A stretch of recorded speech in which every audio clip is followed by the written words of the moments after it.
Muy buenas noches, mi nombre es Eneidi García, licenciada en Educación Especial, egresada de la Corporación Universitaria Iberoamericana, actualmente estudiante de la maestría en educación, y en esta oportunidad lo que quiero compartir con ustedes es acerca de los retos y desafíos para tener una educación inclusiva. Entiéndase como inclusión a la oportunidad que tengo yo como maestra de beneficiar a las personas o de desarrollar o proporcionar accesibilidad, ¿sí?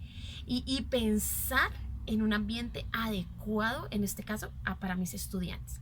Quiero hablar acerca del texto Contenido y Vigencia del Derecho a la Educación de la autora Catarina Tomasescu, quien hace una breve reseña de cómo la educación, aunque es un derecho y va muy unida a los derechos humanos, por mucho tiempo fue quitada, fue segregada y no se contaba con la oportunidad de que todos pudieran acceder a esta educación.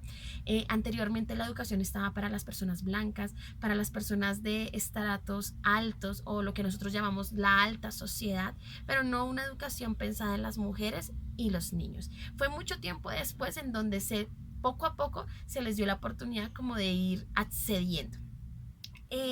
La autora lo que quiere mostrarnos en este texto es tres momentos bien importantes de la educación. El primer momento en donde la educación, como les mencionaba anteriormente, estaba segregada, negada, exclusiva solo para unos, no para aquella población que de pronto no contaba con las mismas oportunidades. Dos, se pensó en una educación más enfocada a la integración, pero en esta educación no se tenía presente la persona, ¿sí? Quizás su género, su lengua, su cultura, sino que era una educación para general, ¿sí? Y digamos que pensar en el ser de esa persona estaba muy lejano. Y tercero, una educación que ya piensa más en la diversidad y que busca ser una educación equitativa, una educación que tenga la capacidad de fomentar y de desarrollar habilidades para las personas. Quiero hacer como un apunte aquí importante, y es que la educación se convierte, o nos dicen que la educación es un derecho, pero si revisamos el contexto o la historia, nos damos cuenta que muchas personas no han podido acceder a la educación, ¿sí? Y el no acceder a la educación me niega, de cierta forma, el poder gozar de otros beneficios. Miren, es increíble que una persona que no logró acceder a la educación no puede hoy lograr acceder a un buen empleo, no puede hoy lograr acceder a un buen salario, no puede hoy lograr acceder a una seguridad social, no puede hoy lograr a calificar o acceder a otro beneficio. ¿Por qué? Porque ese derecho que se supone que deberíamos tener todos no lo tuvo, y por lo tanto le corta la oportunidad de poder beneficiarse. Miren que hoy en día una persona analfabeta, porque no sepa leer, no sepa escribir o no tenga el mejor dominio del idioma inglés, no puede calificar a un buen empleo, no puede participar y tener la oportunidad quizás de gozar de beneficios, ¿sí? Que le den una estabilidad a él y a su familia.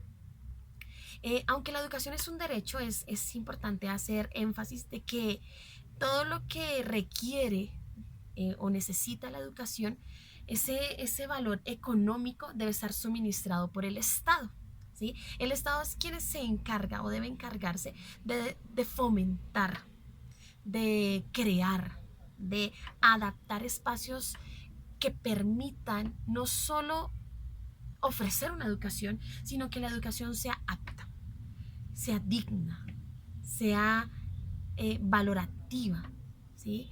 Y quienes suministran esa parte económica debe ser el Estado.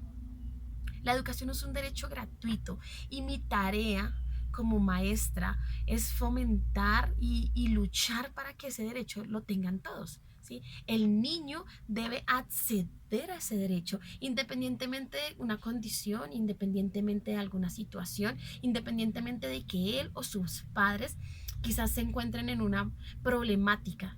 Es un derecho, y por lo tal, como es un derecho, él debe acceder, ¿sí?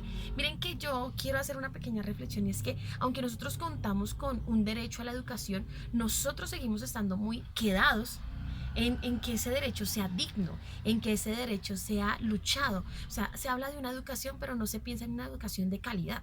Si uno se va a las aulas donde uno está todo el tiempo ejerciendo su labor, se da cuenta que ni siquiera los ambientes son aptos. Se da cuenta que muchas veces llegan familias a las instituciones a pedir un cupo o a que se les brinde la oportunidad de que sus hijos puedan acceder a esa educación y les es negada.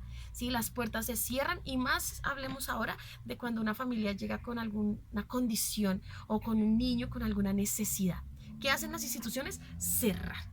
Cerramos las puertas porque no tenemos la capacidad. Y miren que es un derecho, y no solamente eso, sino que se han desarrollado muchísimas normatividades o normas, perdón, que avalan este derecho. Y yo quiero hacer un poquito referencia acerca de esas leyes que deben, no sé, darnos la fuerza para luchar por la educación. Pues iniciemos con la Ley General de Educación, con el decreto 2082 de 1996, con el decreto 366 que habla acerca de que la institución debe estar preparada para recibir a los estudiantes en quizás alguna necesidad, la ley 1346 o la ley estatutaria 1618 del 2013. Miren que sí necesitamos cambiar la perspectiva que se tiene acerca de la educación, y luchamos por una educación no solamente como derecho, sino una educación para todos y una educación digna y de calidad. Muchas gracias y feliz noche.